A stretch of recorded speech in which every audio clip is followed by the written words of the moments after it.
Welcome to the Krista Escamilla Show. Hello, everyone. Welcome to this week's edition of the Krista Escamilla Show. So glad that you're spending some time with us to do three of my favorite things: listen, learn, and grow. So thank you for being here for that. We also hope that 2026 is off to a good start for you. I am so excited to introduce you to today's guest. But first, of course, I have to thank our local sponsors because without them, we couldn't have our show. So a big thank you to Rig ID Workwear, Omni Midland Hotel, to ThinFR, to Midland Cap Company, also the Laughlin Hotel, the Preserve at Midland, and joincapclub.com. Support those local businesses or any local businesses, because when you do that, you're supporting someone's dream. So thank you so much. Okay, speaking of dreams, I cannot wait to hear our guest story. So let's start with a few of titles first, and then she'll get to share her story. But I always like to begin with wife and mom. She's also an entrepreneur in real estate, ranching, and oil and gas.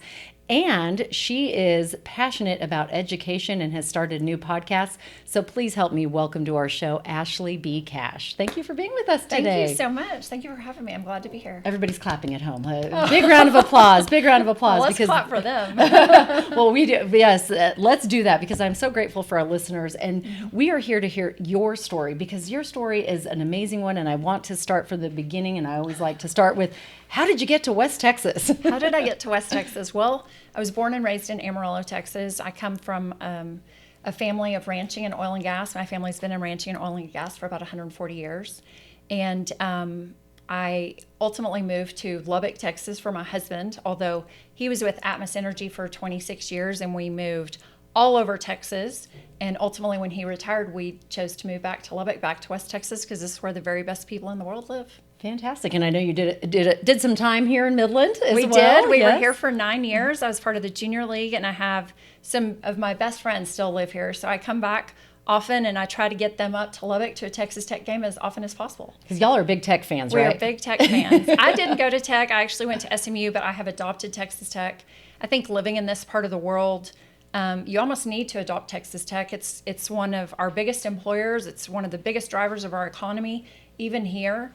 Not like oil and gas, but close. Right. A second. And, I ultimately decided that it needed my support because it supports so much of our economy. And as Texas Tech goes, sometimes so goes West Texas. That's right. And what a year for Texas Tech. It's been a really fun year to be a fan. It really has. Yeah. I mean, even for, people that maybe are just from Texas and maybe haven't really been big Tech fans in the past, I feel like everybody just was so proud of that team to go as far as they went and just all the good things. And it's been so fun, and just going to the games and cheering on the kids, just watching them live out their dream and really chase success has been so fun. I love that. Yeah.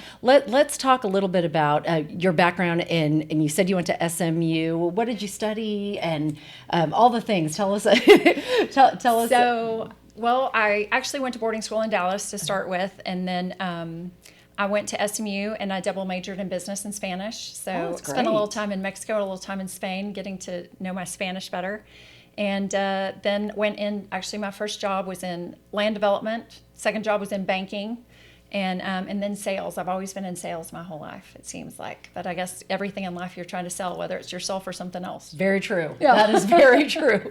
So if you're looking for something to study right now, if you're in college, look at marketing, look at business, sales. You're always... my husband says ABS, always be selling. Yes, always be selling. That's so correct. Yeah. Well, that's amazing. Yeah. And so now you are, of course, you're a mom. I want to shout out your kids in case they're watching. Hello. Hi. I have 4 great kids, Coble, Colin, Cannon, and Carson. Y'all better be taking care of your studies.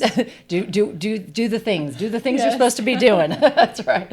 Well, that's awesome. And so I know you're a passionate mom, but you're also passionate about education. Very. And so let's talk about just kind of how your platform has evolved over the past few years and why education is so important to you. Because I'm really interested. I saw we have a mutual friend. Yes. I want to say hi to Melissa. Hello, Melissa. Melissa Wicker.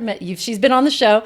But she, that's how I met you and started following you. And I was like, wow, this is really great that you are so passionate about education. I wanted to know more, so what better way than to have her sit here in this chair, So tell me about it. Everybody usually asks me, how did you get started on deciding education was a thing? And it goes back about 16 years ago when Clay and I were living in Dallas, and My kids had just all gotten old enough to be in school full time. And I was like, I need something to do. And so I looked at him one day and said, I'm going to go start doing real estate investing. I'm going to buy some houses. I'm going to flip houses. I'm going to buy some rental properties.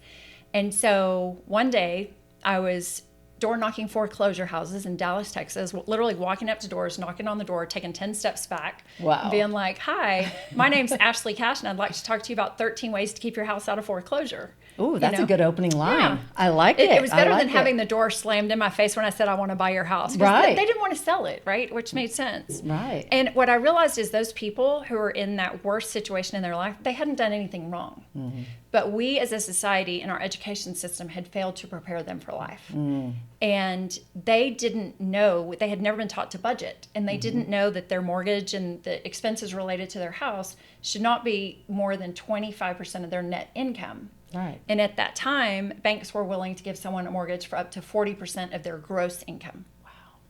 And one thing happened in that person's life, and they were just spiraling, and their life was being destroyed. Whether somebody got sick, somebody got divorced, somebody got laid off. Right. Without two incomes, they couldn't afford the payment on the house, and they were just in the worst situation. And it's not their fault. It's they not did their not fault. Learn this because we haven't been, since we got rid of home ec at the very latest point, we have not been teaching anyone how to budget, how to pay taxes, how to protect your credit, how to start saving money, how to invest money.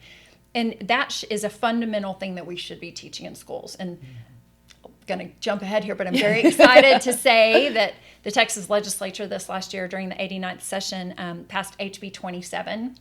And it was my idea. I talked to Speaker Burrows about it, and we got it passed. And it's now going to require a semester of personal financial literacy for every single high school student to graduate. I love that. Across the state of Texas. Across the state of Texas. No matter whether you're public, private, wherever you're at. It's going to be a requirement to graduate. So yes, it will be required of all schools. I believe it starts with the graduating class of 2030. Mm-hmm. And we're currently working on the TEKS to get the education exactly right with it, to tweak it. There are electives that you can take today if you have kids in high school. Mm-hmm. And I highly suggest that you require your kids to take an elective in economics and personal financial literacy, but coming soon we will have that specific class. I am first of all so proud of you for taking the idea and taking it to legislature and getting it passed, because that in itself I know is not an easy task. I've had a friend that's gone through the process, and it entails a lot, and perseverance, a lot of perseverance. Yes. What was the biggest challenge that you faced during that time? It actually was one of the easiest bills. I actually worked on 8 bills this legislative cycle, and it was probably the easiest one to get through. And I know that Ken King is actually the representative that carried the bill, and he had tried to bring it up before, and it didn't meet with success. And so we got it done this time, and I'm did some so tweaks. grateful. Did some tweaks. Really went and met with more people and just talked to them about how necessary it is, and put into context for them that there are people out there who literally don't know to budget, to try to save. And we both know Social Security is not going to be around for forever. Like, I'm hoping we make it 10 more years. Right. And so we've got to start instilling in people these skills to make sure that they can live their best life. And that is a fundamental skill that they need to have. I love that. And that's something I definitely share with you, because I want everyone to live their best life. Yes. Right? And if you have not been shown this through your family, because money is a tough thing to talk about. It is. I mean, let's face it. If your family does not have a lot of money, the last thing they want to do is talk to their children about the lack of the money, or they don't have the skills to even talk about how to do better because they didn't learn it itself. So it's a cycle. It is. And so this is breaking the cycle. We're breaking the cycle. And I mean, the sad reality is, even families who have built generational wealth, the historical data shows us that by the third generation, 60% of families lose the money. By the fourth generation, 90% of families lose the money, even when you've become financially wealthy. And it's a breakdown in all of the systems, right? It's the communication, which is another fundamental skill these kids need. But even wealthy families forget to pass that information along. They're so busy working, they're so busy doing their nonprofits or whatever, and they forget to take the time to actually teach their kids. And unfortunately, a lot of people, especially say 60 plus, who had home economics, still think those things are kind of being taught, and they're not at all anymore, right? Yeah. And so they became somewhat reliant on the schools to teach it. and it's just not happening. But hopefully now it will be. I love that. Yeah. I think that's fantastic. And I'm glad you said that because it goes both ways. It does go both ways. With families. And, speaking of the, generational wealth, there's a lot of, it's a term that a lot of people don't even know about. Yeah. And then let alone hear those statistics when you see the difference through the generations, how they have lost it. Well, and what's worse is some people know, I don't know that they know to call it generational wealth, but they'll see someone and they'll think, well, they had an unfair advantage because their parents left them money, right? Mm-hmm. There's this whole mental mindset around money that we've got to change to truly be successful. A lot of people are like, oh, people who've had money, they just have an unfair advantage and they've had it easy and whatever. And there are other trials that everybody faces, right? Right, absolutely. But we've got to get rid of that mental mindset because you actually need to go to that family and be like, how did you do it? Yeah. What did you do? And that's what you see happening with entrepreneurs now. Maybe they didn't come from money, but they're looking at other people and be like, how did they do it? And they're following those trends. Yeah. And, well, I love that. I love that this is such a great conversation because I'm just like, it's my mind is like, five different directions already. Yes. So. But what's the number one financial tip that you would hope that a high schooler takes away now that this bill is passed? That you've got to start saving and investing in yourself early. Mm-hmm. Most people don't realize that the earlier you start saving, there's this thing called compound interest. There's good compounding and there's bad compounding. Credit card debt is bad compounding. Yes. But investing money into an investment account like a Roth IRA and getting it invested into some ETFs, exchange traded funds, early will help you compound the amount of money. It starts rolling and it starts rolling faster. And I have some examples that are great, but like if you take a 25-year-old and they save $300 a month, and I'm not going to get the numbers exactly right because it's off the top of my head. But no, we are not judging those numbers. A 25-year-old who saves $300 a month and puts it in a Roth IRA into just the Vanguard VU or something like that. At 59 and a half, they should end up, based on historical data, with about $1.6 million. Wow. And all they've done is save $300 a month. And you have $300 extra dollars a month, Stop right? going to Starbucks. That's right. Put it in your Roth IRA. But if you wait, to our kids when you said that. Yeah. But the scary thing is, if you wait just 10 years, you don't save from 25 to 35, and at 35 you start saving that same $300 a month. Mm-hmm. So it's only like a very small amount of money you didn't save. Most people think, oh, that's not going to matter. It was only, what is that? $300 times 12 months, that's $3,600 times 10 years, $36,000, right? So you're like, it's not going to make that much of a difference. It's the fact that it's not compounding during that time is what really matters, because if you do that same thing at age 35 and you save the same $300, you put it in the same Roth IRA in the same investment account, and based on historical data, you'll end up with $700,000. Wow. So it costs you $1 million not to start saving when you're 25. That is a lot of money. It's a lot of money. So I hope if you are in your 20s to 30s and you're listening to this right now, start $300. Well, and you can you even will be a millionaire by the time you retire. And you can even start earlier. My kids have all had Roth IRAs since they were about 10 or 11 years old. We made them work at the ranch. We documented it. We paid them in a 1099 because you have to have earned income to invest in a Roth IRA. And so they've been putting money. Now, when they were little, maybe it was $300, $400 a year. But at age 11, the compounding effects of that will be huge long term. And then as they've gotten real jobs, like I'm always like, make sure they give you a 1099. Like even if you're babysitting for somebody, ask them to give you a 1099. Smart. So that you can invest it in your Roth IRA. And so whatever money my kids made, we're like, okay, that's going in your Roth. Here's your allowance. Smart. With that, you can go buy can coffee. You can go buy your fun stuff with that. But I love that. And so all this will be in those classes that will start in 2030. In 2030. In 2030. The requirement will start in mandatory. 2030. Okay. But I think they're going to start being available sooner. There is a class now. It's not as good as I want it to be, but it's better than nothing that you can have your kids take now as an elective. Many schools have them, but it's not a requirement. But we're going to improve it, and it's now going to be a requirement to graduate. Congratulations. Yeah, I'm really excited. I think it will change people's lives. I think it will too. Yeah. And I think that what a great way to change their lives, because when you can help their future, their finances, their family, you're helping it all. You're helping the whole person. And hopefully break well-being. the cycles and allow more families to amass generational wealth. And that means that you make enough that you've paid all of your bills and you have something to leave to your family for the next generation. I love that. And I think I want that for everybody. Right. I do too. I love that. Yeah. Okay. This is fantastic. We are visiting here today with Ashley B. Cash, and she is a wife, mother, entrepreneur, and recently a new podcast host. And so we're going to talk about that in just a minute. Yeah. But first, Ashley, we do something called Quote of the Day. Okay. And so you're just going to pull out of the magic bowl here, and we'll see what quote you get.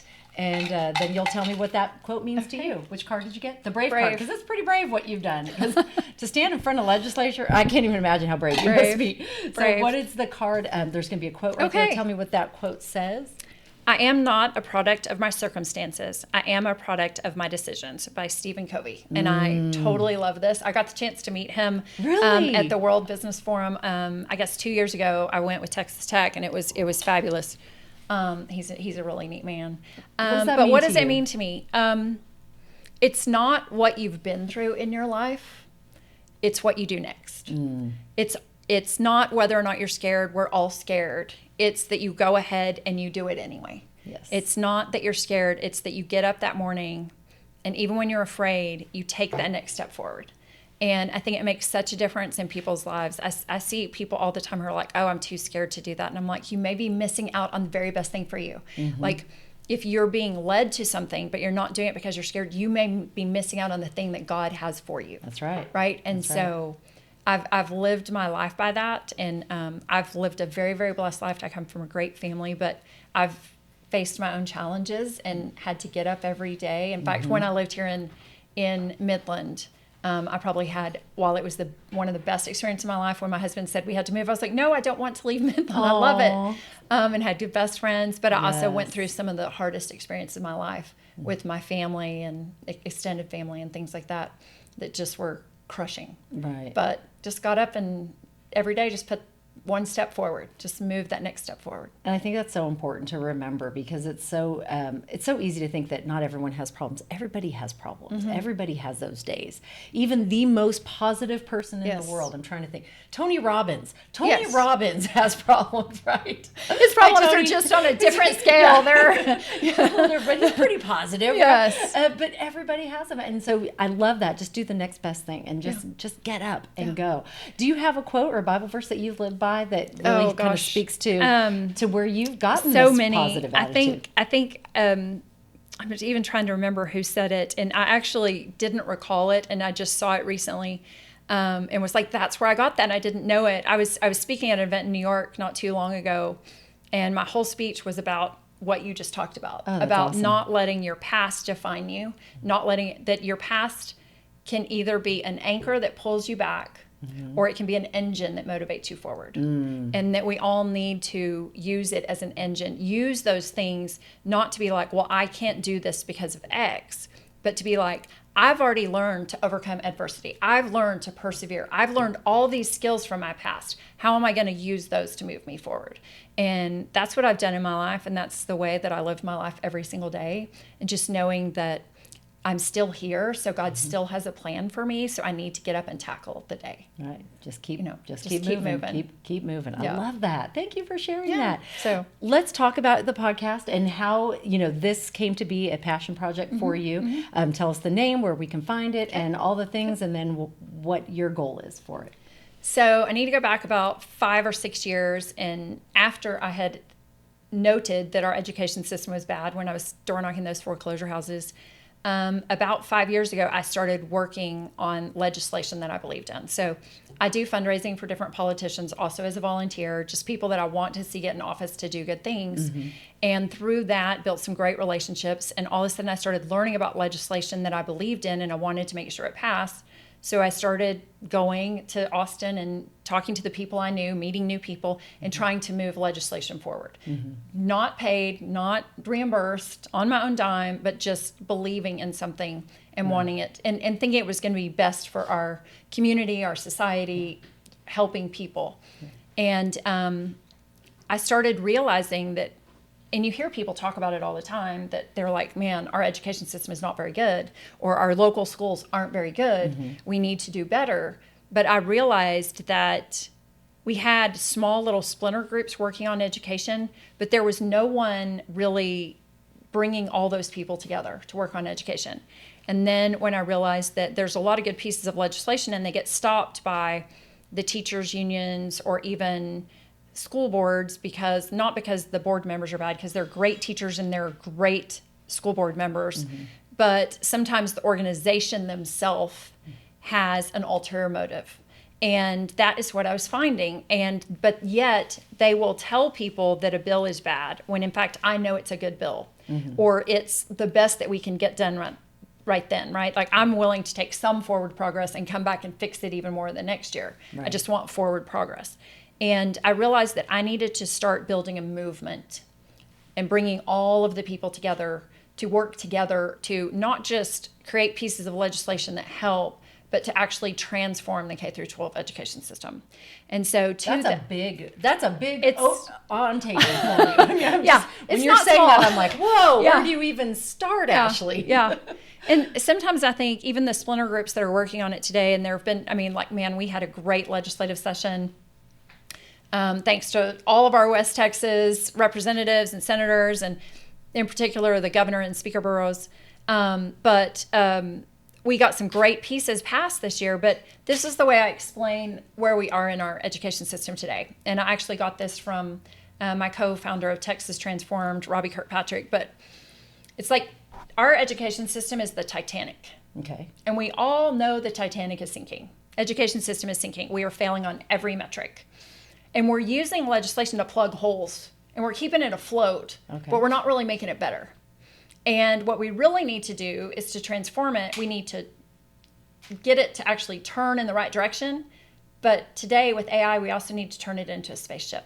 And we need to totally transform it so that the kids today have the skills that they need to actually get a good job and be able to financially take care of their families. That is a good analogy. And we're not doing that today. We're not. No. And how did you first of all, get all the holes together? Like where you can. Well, I'm still working on that. Still plugging the holes. Still working on that. But and how are you turning it? Yeah. So we took a really hardcore look at the K through 12 education system, and we actually have an 18-point plan to transform it. And it is everything from changing the way that we actually teach kids in elementary school so that they're not sitting at a desk every day, but making the focus be on reading, writing, speaking, and math, and maybe not bringing in some of the other things until we've really got those 4 critical things down. And then in middle school, adding aptitude testing and interest testing for every child, because I identified today in our education system, nowhere do we ever define all of the job opportunities that are out there for these kids, all the things they can be when they grow up. And what I found is they are living in a microcosm. Whatever they've lived in, that's what they know and hold to be true, but they don't know what they don't know, right? That's right. And so an example, if your dad's a lawyer, you might know about other white-collar workers, doctors, engineers. You might think you could be an aerospace engineer or an AI savant, but you may never consider being the plumber who owns his own business and makes more than most doctors and lawyers today.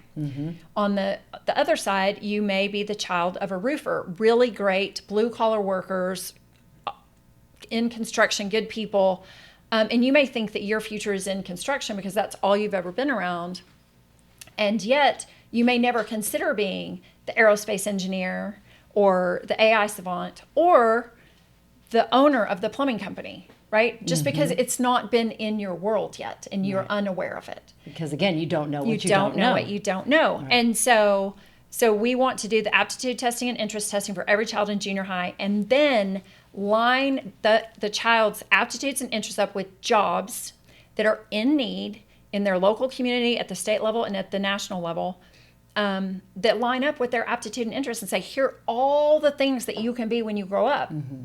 Now, what do you and your parents want you to do? Okay, if that's what you want to do, then here are the now 5 tracks through high school. So today in Texas, we have a 1-track education system. It is college prep for all. And we're even failing at that. And yet I think we really need to bring it back to 5 different tracks. So you'd have 2 that are college prep. One is very science-based, kind of like what we have today, hopefully better. But a science-based. One is a more skills-based, where the kids do more communication, learn sales skills, learn emotional intelligence, learn to do debate and to have conversations with people they disagree with. Would this be something that's in the curriculum in high school and they can branch off into different ways instead of all doing the same? Yes. Okay. So there would actually, instead of one track, which now is college prep for everybody, and everybody takes the chemistry, biology, physics, algebra, and trigonometry, which I'm like, only 5% of our country needs that. Why are we forcing every child to take it? And yet only 54% of U.S. adults can read.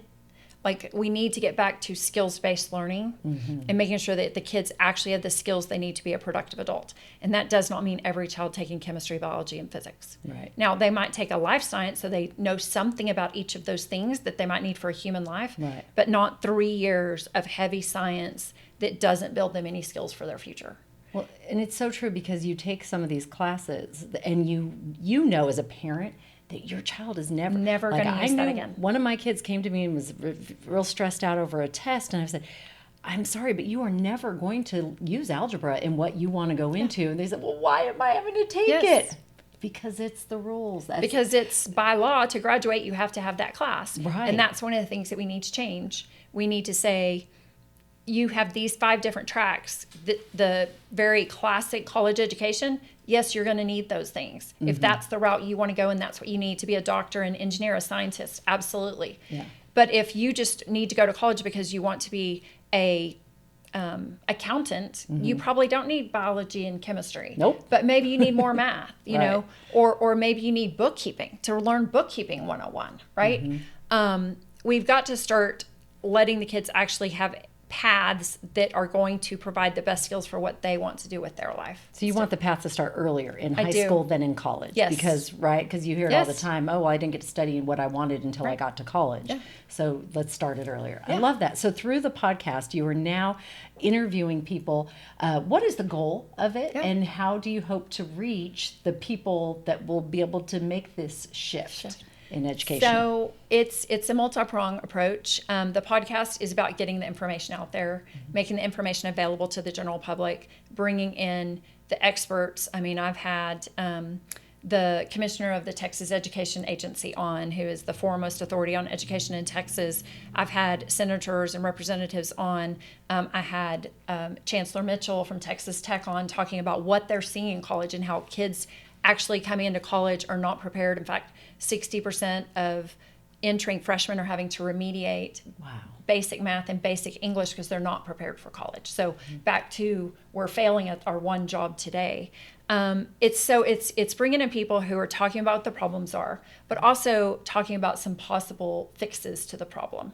But it's more about building the movement, right? Finding people like your viewers who are willing to come and stand alongside of me and go and register on my website, so that when I bring a good bill to Austin, or when I believe in a good bill that's in Austin, when the teachers union is calling people to stand against it, I have people that I can call that will stand for it and say, we're tired of all of this sitting on the roadside and not making change. We want change and we demand it now. Okay, and it's the Path Forward. The Path Forward podcast with Ashley B. Cash, And then what is the website that you want everyone to go to so they can sign up and follow along? Because we want to encourage everyone to get involved, do what you can to help facilitate this. And then I'm going to ask you about what you hope for educators today.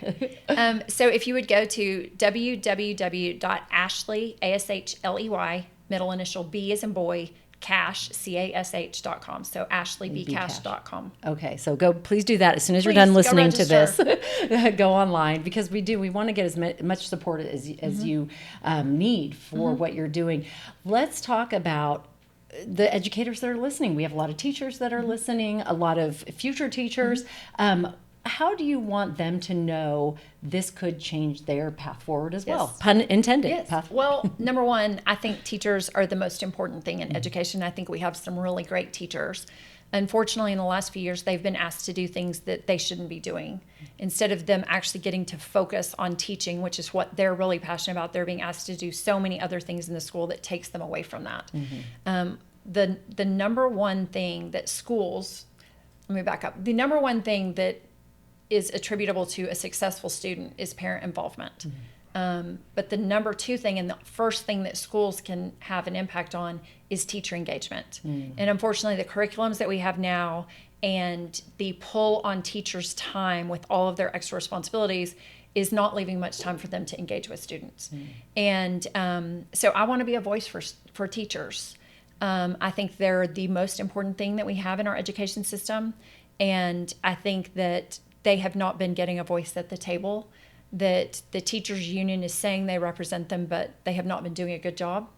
And I want to be that voice, and I want to make sure that our teachers are paid better. I want to make sure that our teachers are able to use the methods that they were taught in school so that they can actually engage with the students and really fulfill their passion. I'm an advocate for paying our teachers more.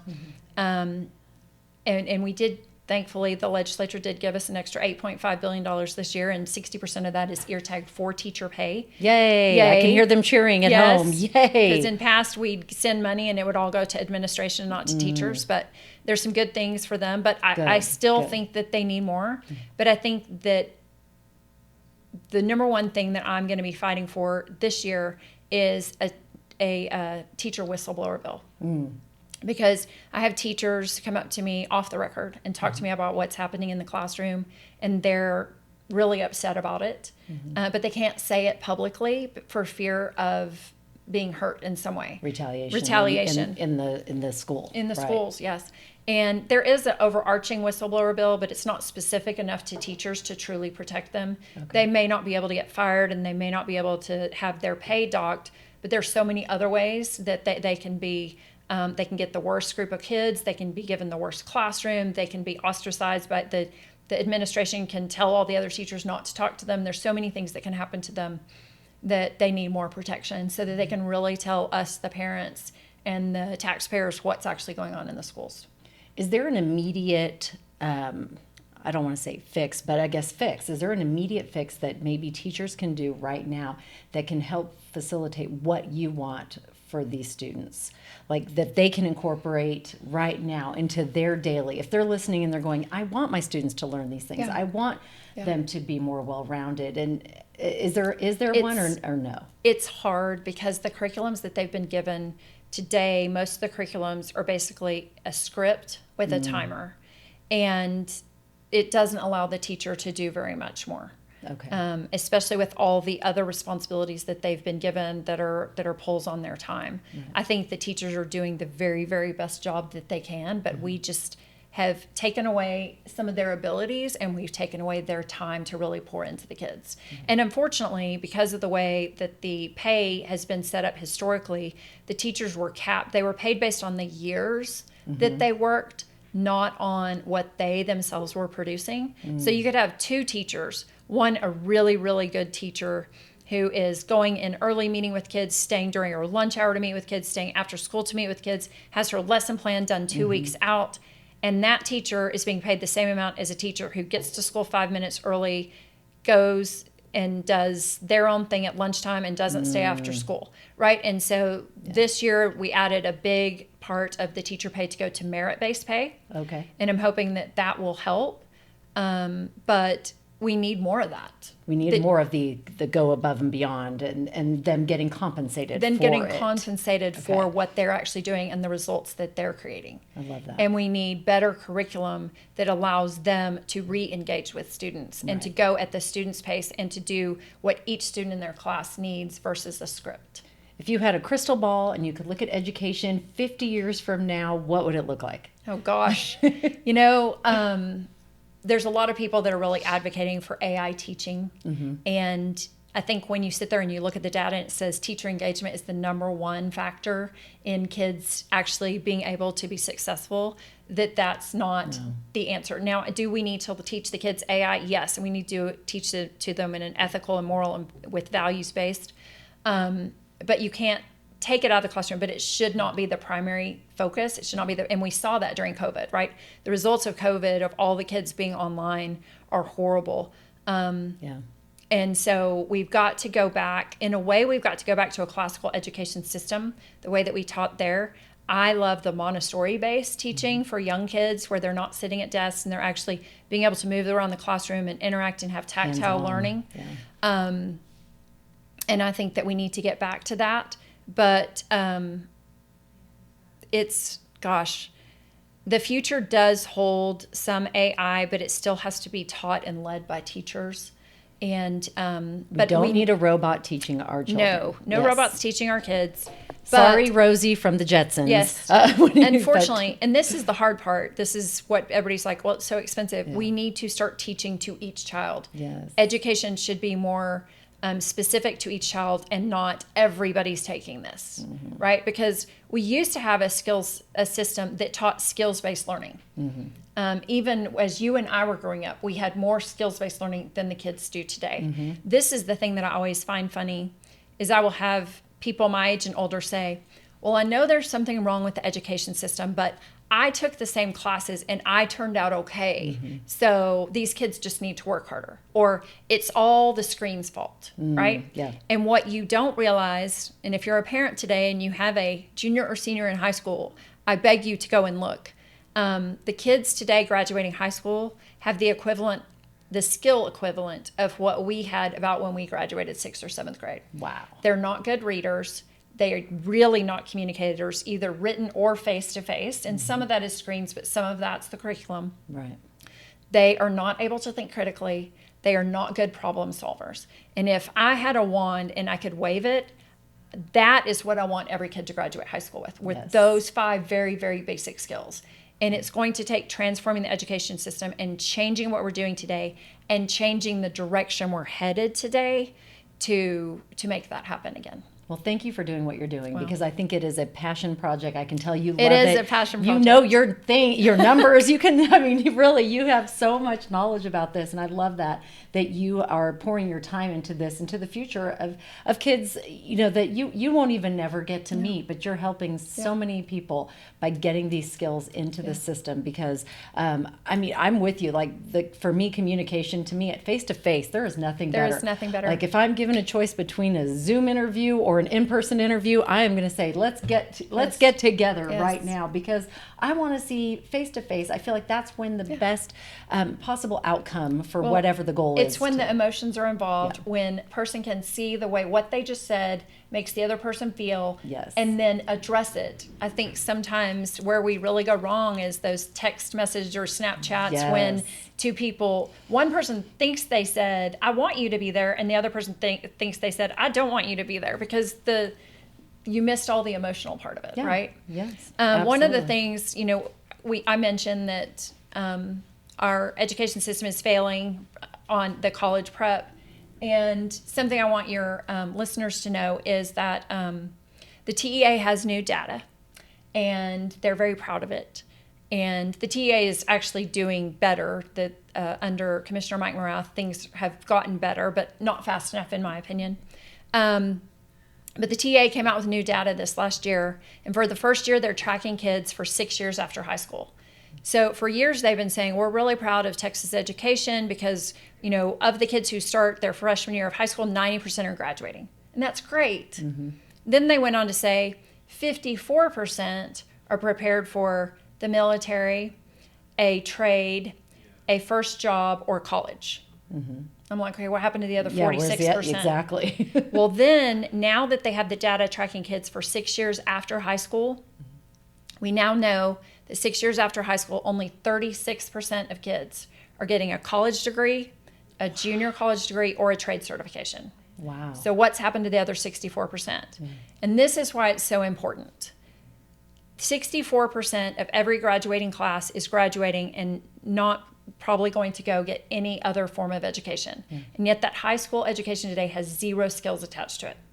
Remember, the communication, the not being able to think critically, the not be able to problem solve. And I think we're seeing that in all of our businesses. When you go up to a young person in a store and they can't count change, they can't help you fix a problem, they can't think critically about a situation. At the end of the day, those are the kids that are going to take care of us when we're old. Right. Right? Right. And it's really scary to think about that. But if you continue doing that even 10 more years, what it's going to look like. Yeah, and we're turning ourselves into a welfare state. Because if 64% of kids graduate high school every year with only the skills to get a minimum wage or a manual labor job, I ran the numbers in Lubbock, Texas the other day based on someone making $20 an hour. they can't support themselves. There's And no they way. definitely can't support a family.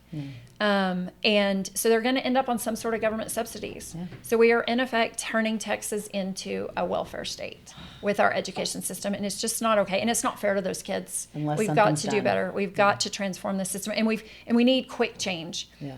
You know, we can't, it needs to be transformational.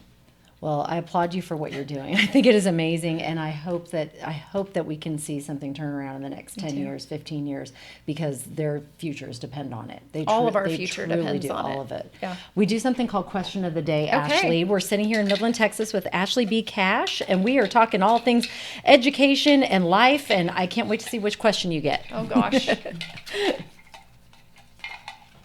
All right, you got the focused card because you are laser focused on this. Yes, I'm laser I love focused that. on this, although I do have ADHD. If you could relive one day, not to change it, but to feel it again, which day would it be? Oh, gosh. Oh, that's a hard one. I have 4 kids. 3 of them are my biological children, and their births were amazing. But it may actually be the day that my mom died. Just the transformation that happened then, and not really, I mean, I feel like I was very much in the moment with her, but I don't think anyone realizes until they've lost their mom. Like, your mom is the one person in your life who always has your back. And like the day that she passed away, the next day when I woke up and she wasn't there, and you just don't have that person anymore, you know? The phone's not ringing Yeah. anymore. Oh gosh, about 2 weeks later, I got a call from her office and it said mom on it. And I nearly just, you know, just things like that, just how, and that goes back to how important communication is to relationships, to emotional intelligence, and just that the people are the most important thing. Absolutely. I'm so sorry for your loss. 'Cause I know. Okay. It's Well, been 15 years. You'd think it was just now that But I no, cried, it happens, and Yeah. you don't know. And grief really, it does. Grief gets you at different times and different moments. But I think what you just said is so important: is to be present with the people when they're in front of Yes. you and be with them Yes. in those moments. And so, especially as your parents are getting older, I mean, I get this on so many levels. Yes. And so, I if we think, could, unfortunately, I think a lot of us do. We're in that sandwich generation now where we still We have sure are. kids and we're taking care of our parents now. And yes, we are. hard. Yes, we are. And that could be a whole podcast on its own, the sandwich generation, because we are living it. Yes. So, Ashley, I want to do something what we call favorite things. Okay. And so this is a fun way to get to know you a little bit better on a fun level. Okay. So, fun fact. hopefully I'm prepared for this. Well, see, that's the beauty of it. It's your life. So the first thing that pops into your head, that's the Okay. answer. All right. Fun fact about you we would not know by reading your bio. Your amazing bio, by the way. Okay, this is a funny one. I actually made Frito pie for Vladimir Putin. Oh my goodness. Now that is a fun fact I have never heard on the show before. How did this even come about? My father-in-law was on the International Olympic Committee for the Salt Lake City Olympics, and my husband and I went to the award ceremony. We sat in the IOC's booth, and Vladimir Putin was in there, and he asked me to teach him how to make Frito pie. That's crazy. That is crazy. Okay, good fun fact.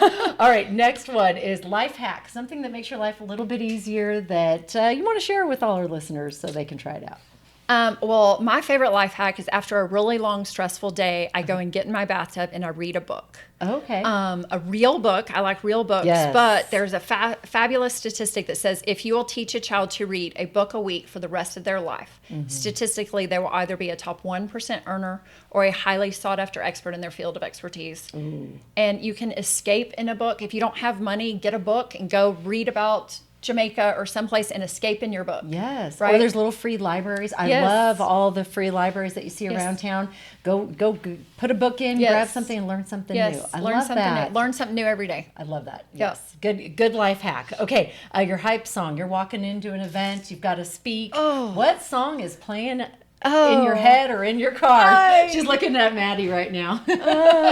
Okay, so there's been a song that I've been listening to a lot lately, and it's, gosh, I wish I could remember the name of it. I'm horrible with music. Okay, you can phone a friend. She can yell it out at you. It's the one, I can't even sing it now. I know, we were just talking about it. It's basically about being blessed in a river. It's on my playlist. You the one thing. Grab Where's your my phone. husband when I need him? This is his department. Also, my friend Melissa, this is her department. Like, I'm not the music person. Gosh, anything from the 80s and 90s, I think, good upbeat music. Of course, I always love some good George Strait. Oh, yes. Amarillo by Morning, growing up there. I listened to that I song bet. coming and going. But So little George Strait. a little George Strait, Little a lot 80s. of Christian, upbeat Christian music is love a lot it. of what I listen to now. You know, it's funny though, because I've really made learning such a thing. I don't watch TV anymore, and I rarely listen to music unless it's Christian, because I spend my time trying to learn something new. Right. Listening to podcasts. That's you where know, I spend my do time. so much Yes. more of that than I do listening to music. One day I woke up and I was like, why am I spending my short amount of time I have here on earth watching someone else live their life? Why am I not doing something to improve mine? Yeah. And so I have mentors. I pay for mentors. I pay for education classes. I buy books. I read books all the time. I just am constantly trying to learn. I mean, talk about, you are a picture child for growth mindset. Growth mindset right there. No, I love that. I believe in the growth mindset. Because it's so true. It's like you could spend hours scrolling, Yeah. or you could be doing something for yourself that's going to benefit you Yes. and your family Yes. later on down the line. Not look at Yes. someone else live their No. life. I love that. Yes. That is So, great. That is yeah. awesome. Okay, are you going to see George Strait? He's coming to Lubbock, by the way. Yes, I am. I actually have tickets both nights to go see George Strait. Super excited about it. It's going to be there at Texas Tech at the big stadium. It's going to be so exciting. Awesome. Okay, favorite restaurant in West Texas? Oh, gosh. We were just talking about food We were too just before. talking about it. Well, as a rancher, I have to say I love to eat steak. Two of my favorite restaurants in Lubbock, Texas are Las Brisas and Double Nickel. Great steaks at both those places. But if I were to be back in Dallas, there is a small restaurant, two restaurants in Dallas that I absolutely love, and they're not big restaurants, but one is Rise Number One, and they do all things souffle, all things French country. Okay. Souffles, love souffles. And then the other one is Tzatziki's because I love Greek food. Okay, I haven't Yes. tried that. I'll have to try that next time Yes. I'm in Dallas. So- And in Midland, you're actually going to eat at Cowboy Prime next. Yes. Do you have any other favorites here in Midland? Oh,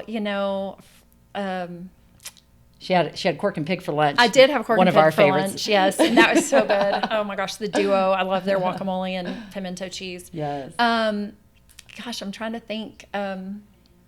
It's a little Italian restaurant. It's over We got Venezia's, Venezia's. Luigi's. Venezia's. Oh, and I love Luigi's. I know, they're both good. If you They're want both downtown Luigi's. Yes. And if Cancun. you want a little patio. Cancun. Oh, yeah. Yes, Cancun. loved Cancun. Loved that. I must be hungry because I want to talk. I want to keep talking food. 'Cause I am just like, oh, let's go and have Cancun right now, or Yeah. Providencia. You'll have to try Providencia next Okay. time. Yeah. So it's the same owners of Cancun Grill.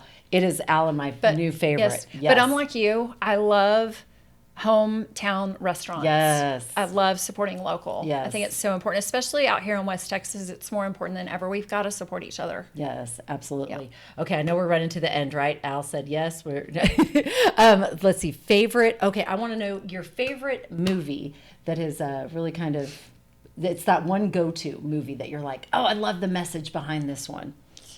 This is another area I'm not very good in, but of course I'm going to say Pretty Woman because that was my I love age Pretty growing up. Woman. Yes. And I just love her triumphing over everything that had happened bad in her life. Yes, right? when she walks out of that boutique and says, big mistake, huge.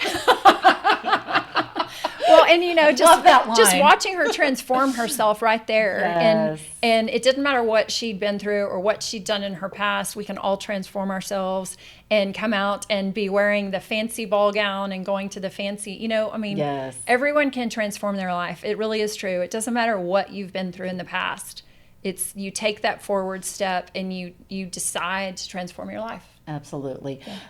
Ashley, you have done so much in your life, from business to philanthropy to now podcast and encouraging your platform. What advice would you give to someone who is young and really is still finding themselves in the world and sometimes being scared to take that next step? What advice would you give them? Well, I always say you can be scared, but courage is doing something in spite of being scared. So be courageous, but also always give.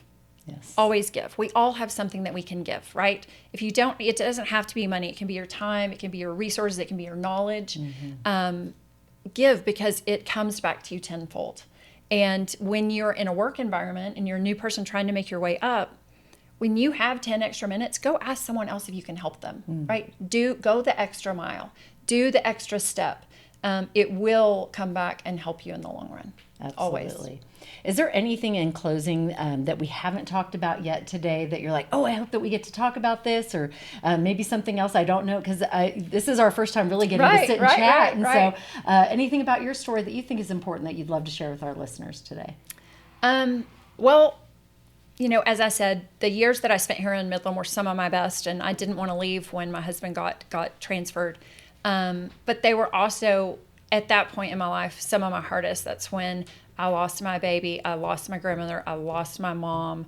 I ended up losing my brother a couple years later, and just all of the things that go along with that, right? But the settling estates, doing the things, family infighting over finances and things like that. It was a really, really hard time. And I think everybody has a hard place in their life, and just know that you can come out the other side of it. And I think I try to use that to fuel me now, to know that when I'm up against something hard like this education system, and there are people who actively are not wanting to transform the education system, and I've already had people tell me that people are going to threaten to kill me and things like that. Fine, whatever. I know I can overcome hard things, and I'm not a quitter. It will never be in my nature. And so I just want people to know that they can do it. Like whatever you set your mind to, you can do. Just take one step forward every day. Absolutely. I love that. And thank you for sharing that with us today, because I think it's so important for everyone to know that this too shall pass. And you will get through this hard season, and it will propel you into the future of where you're supposed to be. Use the lessons that you learned during that hard time to then propel you forward, to learn the perseverance, to learn, okay, I didn't die. I'm still here. God still has a purpose for me. I learned to persevere. I learned to be tenacious. I learned hard work pays off, and just get up and go after it. Well, I am so thankful for this time today, and to get to know you better, because I've been wanting to. I hope you'll come on my podcast. I would love to. Yeah. Let's do it. Yeah. Let's do it. And so follow her podcast. It is called The Path Forward. The Path Forward podcast with Ashley B. Cash. And you can also follow me on social media. It's Ashley B. Cash on Facebook and Ashley B. Cash Official on Instagram. And has anyone told you look like Demi Moore? No, but thank you You so are much. Beautiful. You're sweet. sitting here going, you're so Thank pretty. you.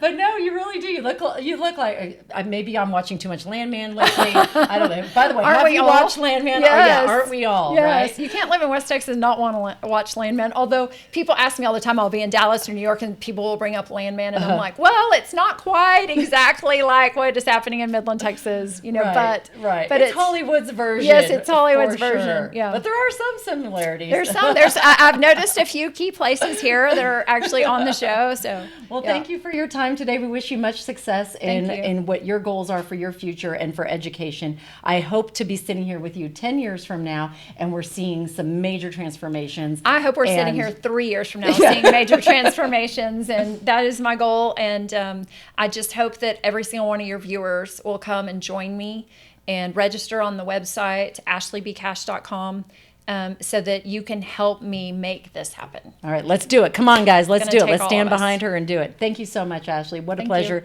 to share this with you. Thank you for listening. We appreciate each and every one of you. Please share this. We want to get this in front of as many people as possible. We want to see those kids thrive in their future, because that's what we both want. We want you to live your best life and those children to live their best life. So thank you for your time today. Thank you to our sponsors. And don't forget my mottos. You see it right here. Dream big, believe, and never give up. You make it a great day.